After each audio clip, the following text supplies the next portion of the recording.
Hello दोस्तों, बहुत बहुत स्वागत है आपका मैथ्स पॉइंट क्लासेस नांदवेल में। आप देख रहे हैं रिवीजन टेस्ट विषय हिंदी कक्षा 9th सत्र 2020-21 का आंसर है ना।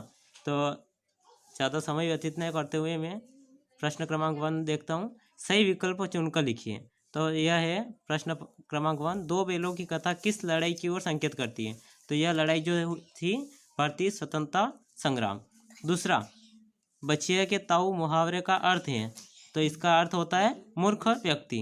तीसरा है, मंदिर में कितने पोथी रखी गई थी। तो मंदिर में 103 पोथी रखी गई थी। वाक्य के मुख्य अंग होते हैं, 2 अंग होते हैं। कालिंदी कुल कदम्ब की डारन में अलंकार है अनुप्रास। प्रश्न दूसरा, रिक्त स्थान चुनकर लिखिए।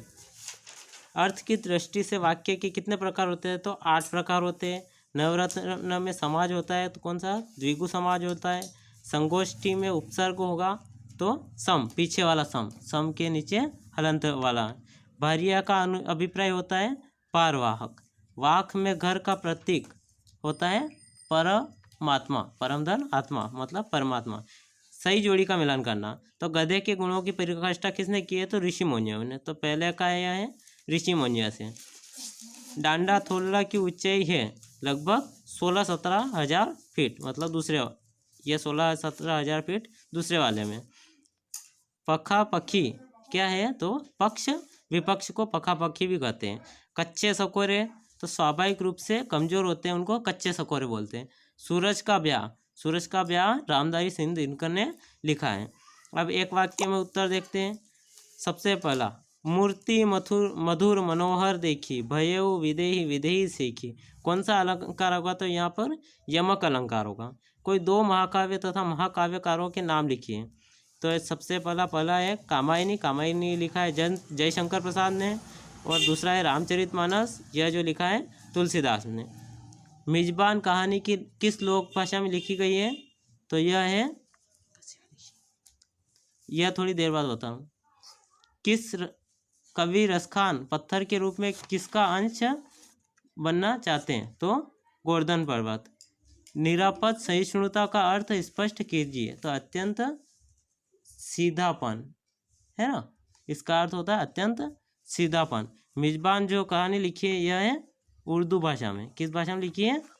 उर्दू भाषा में। ठीक है दोस्तों, अब पहले फर्स्ट पार्ट है यह, तो इसमें हम पहले छोटे छोटे जो मुहावरे वगैरह ये कर लेते हैं, और सेकंड पार्ट में हम जो बड़े बड़े क्वेश्चन आंसर करेंगे, है ना।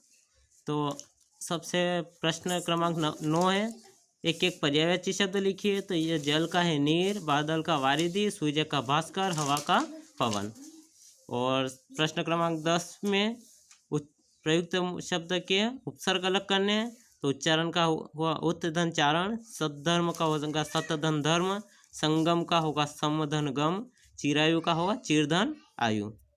ठीक है। अब आपको यदि अथवा वाला करना है, प्रत्यय लिखना है, तो दौड़ना में ना प्रत्यय होगा, परिचायक में आयक प्रत्यय होगा, गरीबी में ई प्रत्यय होगा, मुखड़ा में डा प्रत्यय होगा। ठीक है।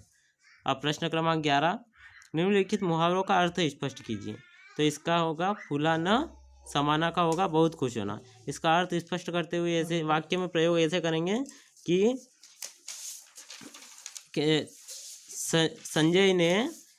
संजय का प्रथम स्थान होने के कारण वह फूला नहीं समा रहा है।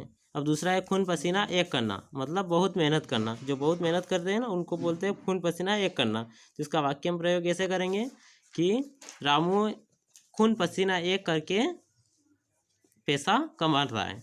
ठीक है दोस्तों। अब यदि एक शब्द में उत्तर लिखना है, तो निरंतर चलने वाले को बोलते हैं सतत, और जो पुरुष सबसे उत्तम हो उसको सर्वोत्तम कहते हैं।